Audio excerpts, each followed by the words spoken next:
I want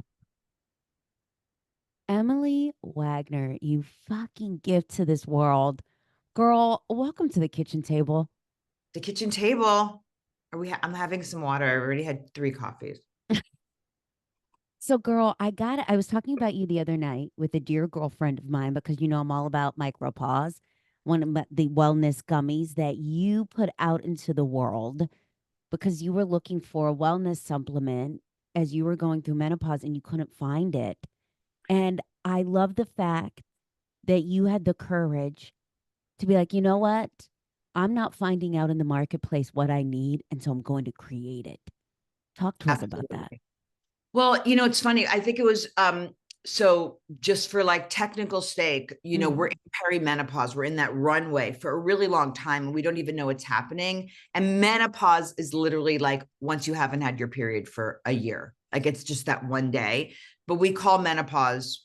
I think we all naturally call perimenopause menopause, but it really was during those times when I didn't know what was happening. I had mm, not even heard of the word perimenopause. We hear it now, it's all a buzzword, but this was, 6 years ago when I had the idea, and no one was. I remember my mom was like, "I think it's perimenopause." I'm like, "Oh God, what is that word? What is that word? That's weird." Like it was definitely a different time. Yeah, mm, I didn't find first of all, let alone know anything about hormones or any of that mm. stuff that was down the line. But just like going to CVS and being like, "Okay, there's an entire aisle for women for periods, period health." Mhm. Then there is some, postpartum stuff. There's some sexual wellness, but there was nothing for this phase of life. Nothing. Mm, That's sort of the impetus. And nothing like that you could just take naturally before you even knew about hormones. Like mm. you just knew that like, you're having really bad brain fog, you can't sleep, you are high stressed, stuff is going on, like the storm of insanity that's going on in your body and brain. So yeah, that was sort of like the kernel. Yeah, and so here's what I love about it because I truly believe I heard this from our girl Sarah Blakely, the gift that is Spanx, that we all have these beautiful $1 million ideas, but Mm-hmm. we talk ourselves out of them before they even leave our lips because we're like, nah, that's stupid. That's not gonna work. Nah, And nobody's gonna buy it.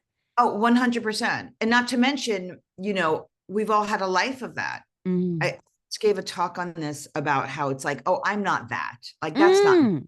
I'm not a TV writer. Like, I wrote a script, but I'm not a TV writer. So I can't pursue that career.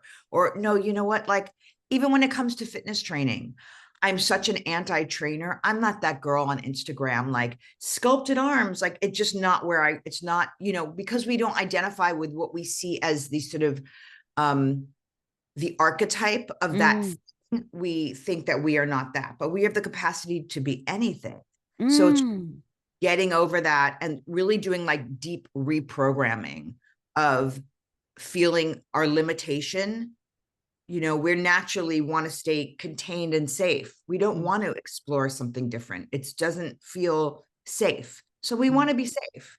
We want to Mhm. make sure we're going to have food on the table. We rarely venture out of that. So yeah, that's a whole thing. And I know coach women in that area as well, of like really digging in and just like putting on different shoes and trying them out. You know, I have to tell you, I was thinking about you this morning because I knew we were going to sit across the kitchen table from each other. And I was like, God, I just love this woman so much because she's real, she's authentic, no bullshit, no airs. And one of the things that I was thinking of that I love so much about you is the fact that you're multifaceted. Like, I feel like the world puts us in a certain lane, to your point, and then the world tells you you're good at that lane, and then that's where you stay. And when I think about you acting, writing, fitness, founder, creator, have you always been this adventurous or is that learned? Well, I'm going to tell you something because Yeah. this is another thing I've actually talked about, like in a talk, Yeah. like, because I've struggled with it because I've had shame around it. I've Mm. actually had shame around being like super multidimensional. And I have delved into a little bit of how people learn and how people are in the world. I'm one of those people who always needs several outlets to express myself. But to the normal average, we stay in our lane, we choose a career, we stick with it, we get married, we have kids, we like that very traditional American way of thinking culturally about our Mhm. lives. I never fit into that. So it Mm. looks really, it can look chaotic. People can think you're a jack of all trades, master of none, scattered, like to the people are very uncomfortable with it. Mm. They're like, wait, you were not, hold on, you have a TV show? Wait, what?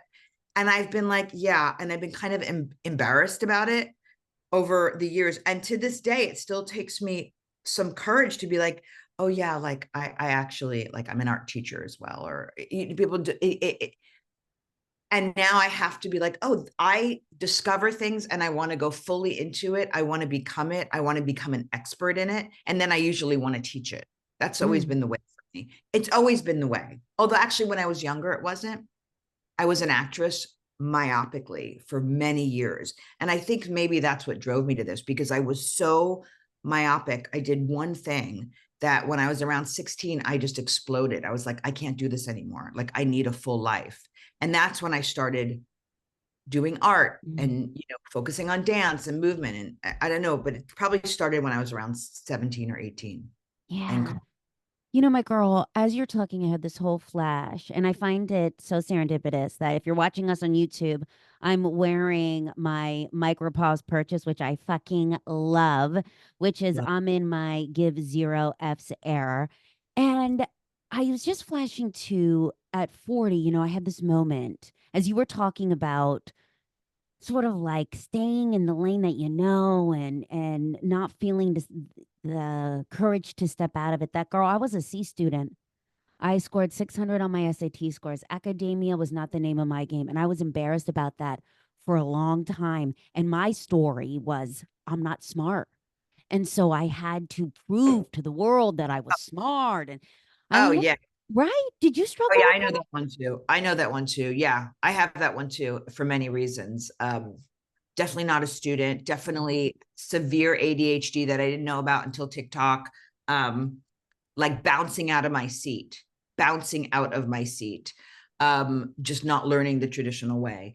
But yeah, and then you try to have to make up for it. And sometimes it happens in really weird ways. Like you start schooling people on stuff who like didn't ask to be schooled on it.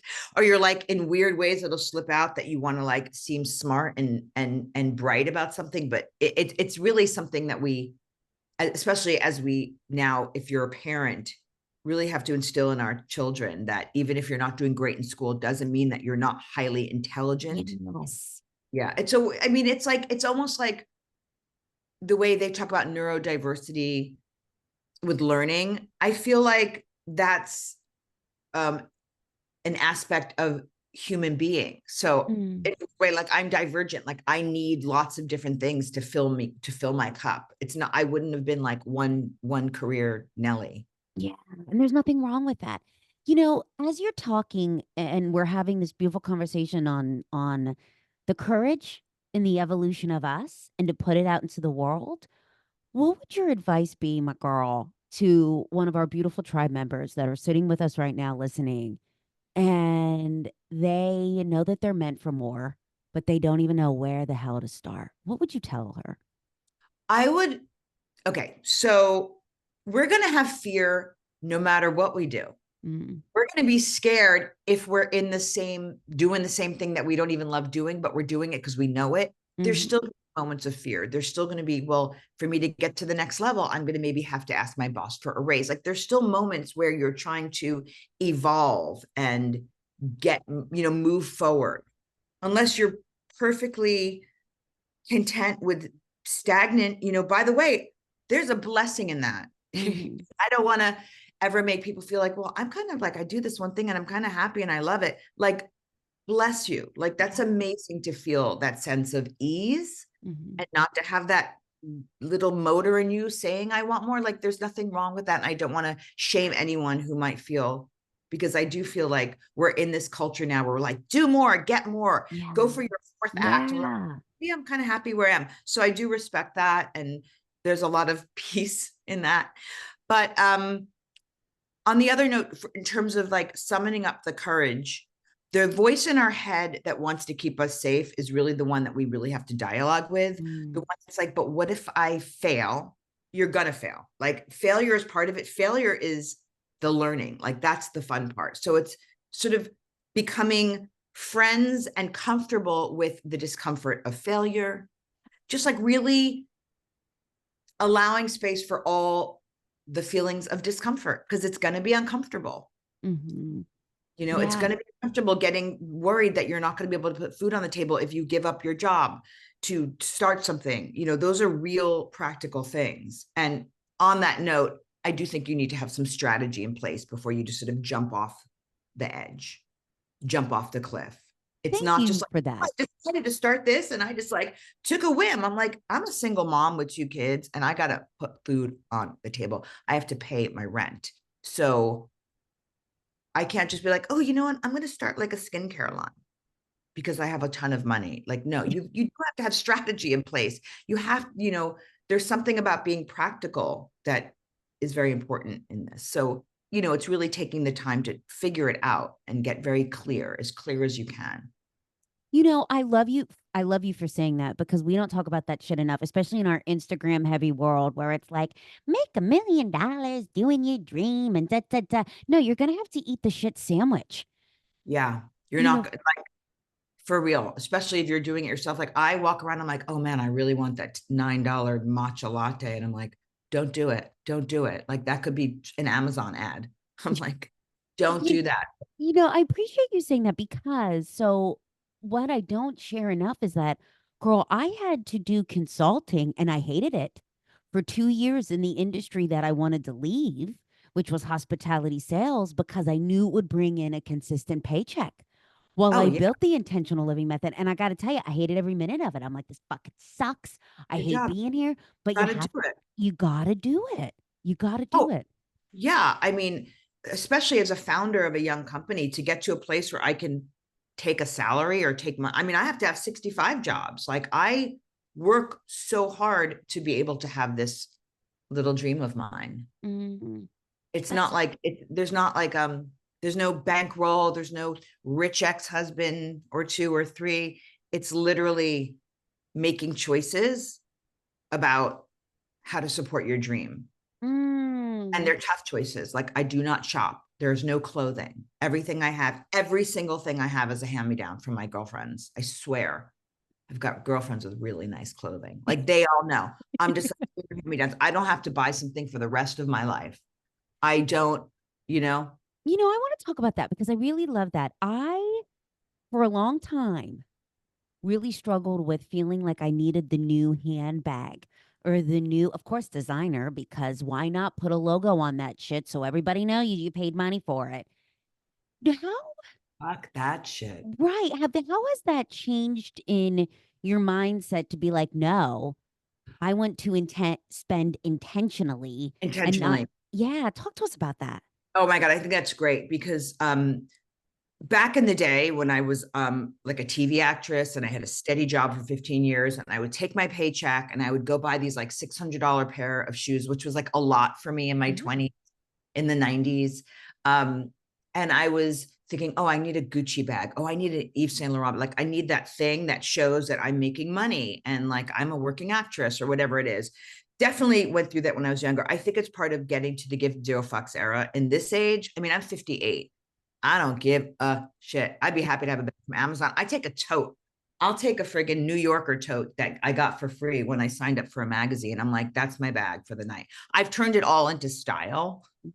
It's also like being unafraid to really be yourself. By the way, that woman shop with Caroline is pretty smart. Do you know her? Oh my She's God, got, I love her. I mean, Amazon. And I'm like always sending it to my daughter. I'm like, see, because she's like, I don't want it from Amazon. I'm like, dude, it's the same shit. But like, I think it's something when you're younger, those things are kind of important to you because Mm. you're finding your social status. And we use these identifiers to tell us who we are and then to tell the world who we are.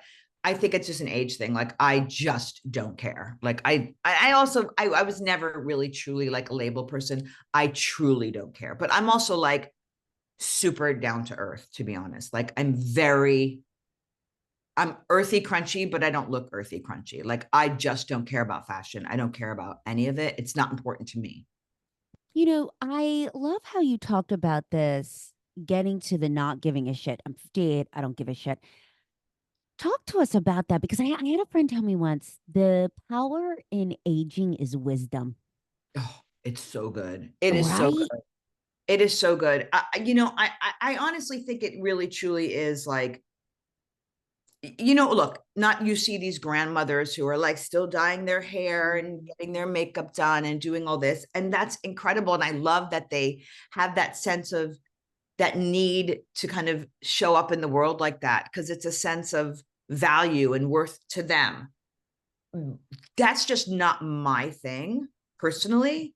But I do think you get to a place where some of that like noise and nonsense just evaporates. At least once Mm. again, this is for me, and that's why I keep saying we're in our gives. Like I keep promoting that idea. Like I want to share that idea because does it really matter as you hear these stories about well, when on your deathbed, all you're going to ask about is how you loved and who you loved. You're not going to be asking about your car and did I have a nice home and stuff. Um, and that's true. You know, As you're talking about noise, I had this whole moment of, especially in our digital world, man. Yes, yeah. there's a lot of great things about it, not trying to poo poo all over it, but there's a mental fuckery that comes with it, especially as you're trying to build something or the brand of you. Or hell, listen, even if you post some shit about your life, like it's never enough and that people are doing more and they have the things. How do you not let the outside world consume you as you build this gift of micropause community and you also do these other creative outlets? Any practices or habits that you have? Um, That's interesting. Well, I definitely think of Micropause as like the main hub, right? So that would be Mhm. the one thing I'm the most focused on. In terms of like my other kind of creative assets, anything creative, other creative assets like making art, I fuse it into Micropause. Like I design the website, I do all the graphics, like that's where I get that creative hit, designing the emails and stuff. But how do I not get affected or competitive? Is that what you mean? Or Mhm. Mhm. in terms of like the competitive and seeing what other people are doing, I think that we're naturally inclined, in our sort of evolutionary DNA to want to survive and be the best at what we do. So I think that if you ever find yourself kind of like looking at, I'm talking about like as a company, but even personally, like looking at, well, I guess it's different because there's that personal thing where you're judging yourself and you're looking at other women and mothers and parents and career women and what they're doing. That's different. But I do think like in terms of as a brand and looking what's out there, competition can be fueled into inspiration and Mm. innovation. So I do think, and even as like, a designer, in web design and this, I've, been doing that for so many years.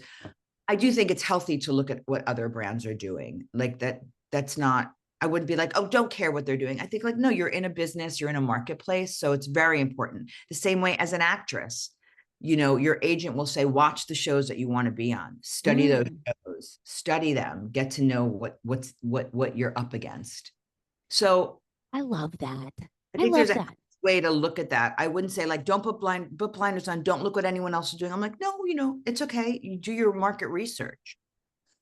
In terms of Instagram and how it makes us feel looking at other people's lives, it's very tricky. It's tricky. And you just have to remember it is curated. I mean, I think we all know this by now. People are just showing up and showing what they want to reveal. I Mm-hmm. even think that sometimes you see these people who they're kind of showing the darker side, like that's a new kind of like social porn, which is like to show all your trauma and like how it's failing and thinking, oh, maybe I'm not showing enough. I'm not showing the bad sides enough. I mean, you'll never get it right. You know what I mean? I love when you talked about sort of rewiring that envy with curiosity. Yeah. I started to become very aware, because awareness, man, what a fucking gift that is. That when I see someone online speaking on a stage I want to be at or in a room that I want to be at, instead of thinking to myself, how the fuck did she get that? Um, I know that I could do that. To Right. rewire that to say, you know what? I love the fact that you spoke in that room. Can we get a cup of coffee? I would love to talk about what you got out of being in that room, how you got in that room. If you can give me a nugget or two, there's something powerful to say. If they can do it, so can I. Oh, absolutely.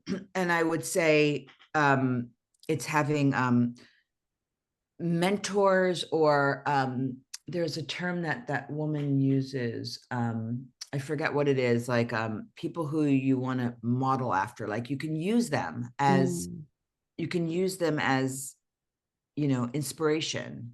Yeah, don't let it stop you. It can, you can either allow it to paralyze you, mm, and you can stop and be like, I'm never going to get there.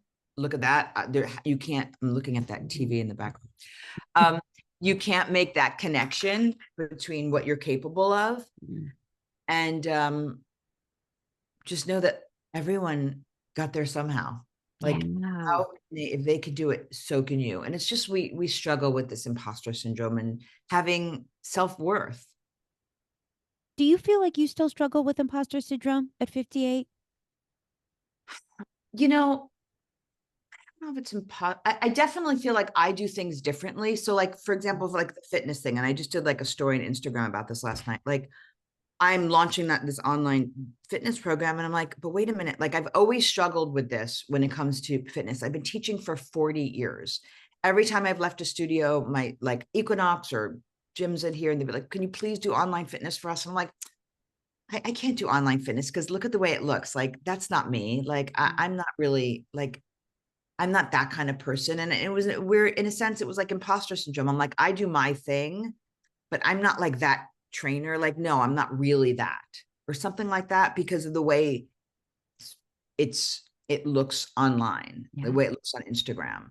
So I'm just like, oh no, no, it's not that I'm not like an expert. It's just that I show up differently. So Mm. it's maybe like embracing, but yeah. So in there's some ways when I'm like, it's not imposter syndrome, but like if I'm not doing it like that, am I doing it at all? Am I right at all? Does that make sense? Oh, it does. Like, It does. especially the founder, you see brand founders, like they're showing up like this. And I'm like, well, I'm not showing up like that. Does that mean I'm not that? Does that mean I'm not good or I'm not right? How do you push through that then? How do you not let that paralyze you? Oh, I just remember, I'm like, oh, wait, of course I'm doing things my way. Oh God, I fucking love That's what that. makes me original. I'm like, wait a minute. No, of course I'm not. Like, I'm just going to do whatever I want, period. The end. Like, You know, I have to tell you this. I had a moment last week. I was on a stage, and I afterwards I got off and I was like, I wanted to say this and this and this, yeah, I and I didn't forgot all say the it, things. and then I Yeah. fucked this up. And then I had this moment the next day where I was like, no, it's not about the words that you use. It's about the heart. Yeah. And I think we can It's forget what comes that. through. Yeah, it's what comes through. You're always going to get off the stage. You go, oh, I forgot this. Shit, I meant to say this. Why did I say that? Oh my God, that sounded so dumb. It's just how the critical mind, we rarely get off the stage. You go, oh, I slayed. Every time like I watch someone do an Oscar speech, I always picture them going back going, oh, fuck, what did I say? What did I forget? I mean, it's just the nature of how we critique ourselves. So in other words, whenever that voice bubbles up, like, who are you doing? I'm just like, girl, fuck that. I'm doing my way. It's make me, Mm. everything about my brand is authentic. Like everything is just me. Do you know what I mean? You just But gave me a Frank Sinatra moment. Do it oh, my way. literally, yeah. And there's space for it. And the more original you are, the more sort of authentic to you, the more it it stands out. Mm. And that's how your people find you, right? Do you find that the more authentic that you've been or courageous Yeah. to put down the fucking armor, that your Mhm. people have found you? Yeah, your people will come to you. Yes, your people will find you, the people that want to listen to you because they are attracted to how you are saying your message, but who you are, like what is coming, what you're emanating. And everyone does it differently. You could have five people saying the same exact talk, but people will gravitate toward this or that, this person or that person. There's nothing, it's so much more than the knowledge that you have. Mm. I love that. You know, we've referenced a community that is very near and dear to my heart because a girlfriend sent it to me on Instagram and said, this feels like you. Check it out, which is how I met you and this beautiful gift that you are, which is the community of Micropause. And we've talked about it several times. But tell us about Micropause. What is it? What's the community? Where is it going? Lay it out for us, my sister. Well, first of all, I love the word micro pause because it's literally like take a micro pause. Like this idea that we're racing ahead and we're getting caught up in the comparison and the not enough and am I worthy and all the distractions that make us feel really kind of shitty. Yeah. Take a micro pause during the day. Take however, whatever that means to you, you know? So I love that idea that I created this wellness first, you know, the wellness gummies is like a moment for you to take your micropause and like have your daily ritual of self-care because we cannot take care of anyone else until we take care of ourselves. As the company is now, we're at 1 year in, we're bringing in this whole other element of support, which is the Micropause Studio, which is going to be on demand and live fitness classes. I've been a teacher for 40 years, and as I've evolved, my students have evolved. So now they're all midlife women, and I've really become, quite facile in how to keep these women feeling good and Mm. strong and healthy and flexible and mobile. Yes, you're gonna the looking good, but that's why I call it the work in, because the truth is, like, I do not enjoy working out. Yeah. It's not for me, it's not the outside job, it's the inside job. The same with the gummies, like it's an inside job, Mm. right? To feel better, Mhm. you have to do it yourself. So that's where Micropause is sort of evolving into maybe more of a whole holistic wellness platform, with the gummies being one arm of support, the fitness another part, the dance, the movement, sound baths, whatever other kind of classes we're going to have. Because being in midlife is incredibly complex. Like the hormones and how you feel is one part, right? What's Mhm. going on with your brain is another, your body. It's just, there's so many layers that you have to kind of add to your toolkit to feel good. So I believe, okay, having supplementation is one part, but there's so much more. Mm. It's only one piece of the puzzle. So that's why I was like, oh, I'm going to bring these classes into the platform, because how we feel physically and move and is so vital. Not to mention there's real things happening in our bodies, like bone density, bone loss, flexibility, mobility, balance, things that we really want to start, making sure they're part of our daily routine. And of course, lifting heavier weights. So that's what's happening. I love how you talk about the work within because, girl, that's so fucking true. Like when I was younger, I would do the whole thing, right? The cleansing, harder cardio, Oh yeah, because we I all, thought, right? Because I thought to myself, I want to fit in this size jean or I have to be this weight. yeah, And it wasn't until that I changed this mindset because I was doing this inner work. Did it yeah, start the gift of awareness? Did the not the conversations with myself start to change that moving my body was no longer about the jean size or how I looked in a bathing suit or what the outside world looked like. It was the mental health for me, the yeah. anxiety decrease. I found that moving my body is a beautiful way to help with the chatter in my mind. Do you find that too? I mean, it's 100%. It's just, and I really do think, as when I was younger and quite addicted to certain kinds of cardio Mm. because endorphin release. Oh my God, I think I was just getting a hit of that endorphin release. That being said, the way we exercised earlier in the 90s, all the cardio, it did not serve us now. It does not serve your body, the longevity of your bone health and the architecture of your body. We've learned that in the past few years with much more education about different types of cardio that we should be doing. Mm. But that being said, 100%. And when I take on new clients, I'm not like, okay, let's do the measurements because your waist is here, Yeah. your I've never done that, but I've had trainers myself that I've hired that do all that. And I was like, when I was younger, I'm just like, I'm not like, this is going to get you a great booty. I don't call my classes like the booty sculpt. Mm.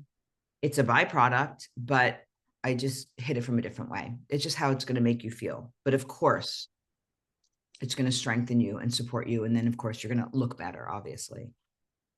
As you were talking about the gift of 1 year out into the world of Mhm. Micropause, congratulations, my sister. I want to ask you something. Have you celebrated that at all? No, like over a year and let's have a party.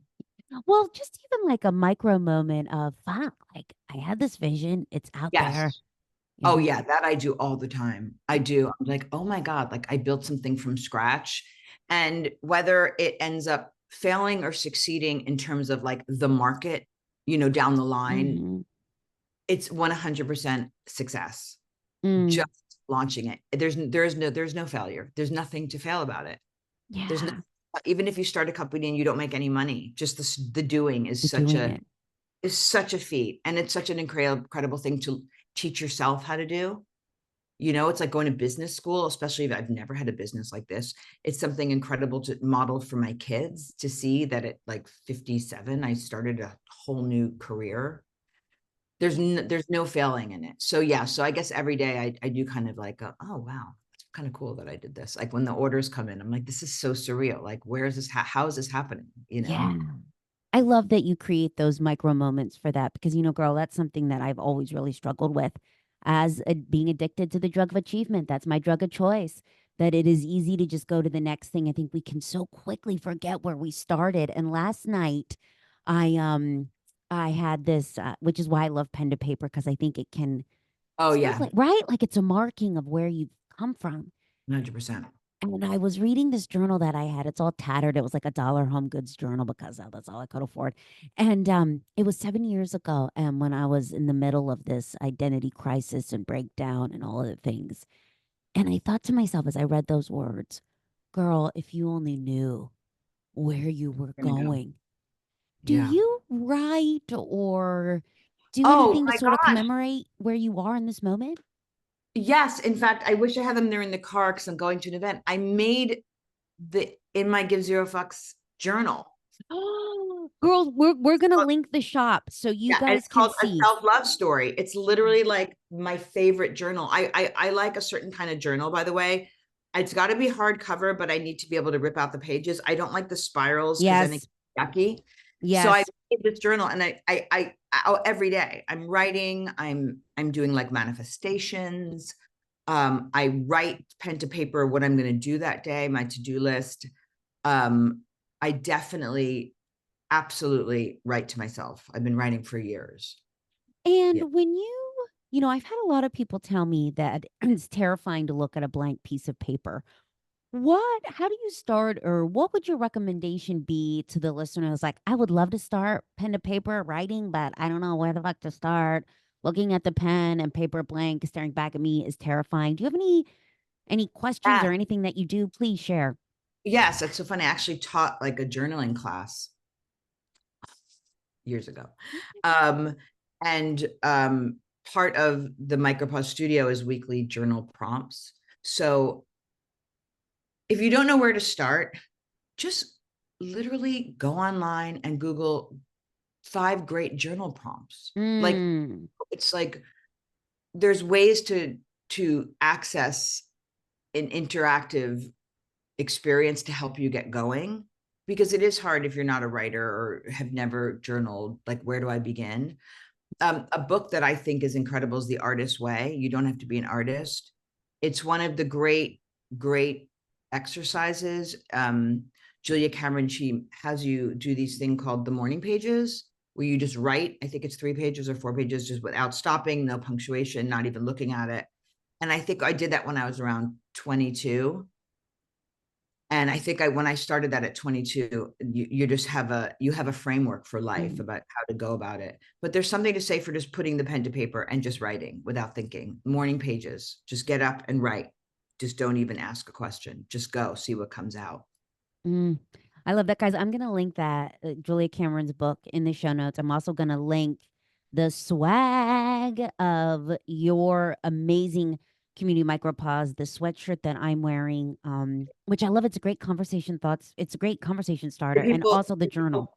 Yeah, I love the journal's really cute. I'm using the journals. Like sometimes I do a thing where you buy the triple threat, which is all three, and I throw the journal in. It's like a nice journal. It's not like a janky journal. It's actually it's like hardcover. I wish I had one with me. They're literally in my car. And guys, I'm also going to link the gummies as well. So I take the mushroom ones. Oh my God, what's the name of them? If it's for the We can give you vitality. guys a discount if you want. So much support. Yes, that's That's it. the mega. That's got like 10 functional mushrooms. Like you're never going to get that many mushrooms in your body at once. Like I got to shiitake, tell you, chaga. I felt like a fucking rock star. I know I told you I'm now like a drug dealer with them. I take them in baggies when I travel because I just feel so different in my body from an energy level. That's amazing. And they work differently in everyone because they are like adaptogenic, meaning they kind of move through your body with what you need. Some people are like, I have amazing energy, but there's no caffeine, there's nothing in it that's going to give you a jolt like at all. So, and the same with the Girls Gone Mild. It's ashwagandha reduces your cortisol. It's not going to make you sleepy. It's just going to take that vibrate, like that stress level down. But once again, there's no drugs in it. There's nothing that's like chemically changing you Mm. in a way that is going to like knock you out or make you super energized. They're just support that build up in your system over time. Yeah. Um, if our listeners haven't had enough of you, because I know they want more, which I do, I love to follow you with just the realness that you post and who you are. Where can we stay connected with you and more of Oh, this community you're building? so well on Instagram, it's take micropause. So mostly talking about optimizing health in our 40s and up, some humor, a little Mhm. bit of humor, some tidbits, some bits of information. And now I'm going to be talking about, the workout studio. And then at Groomed LA is like my personal sort of health and wellness, uh, my Instagram. And then just, head over to Take Micropause because we've got blog posts I wrote about you.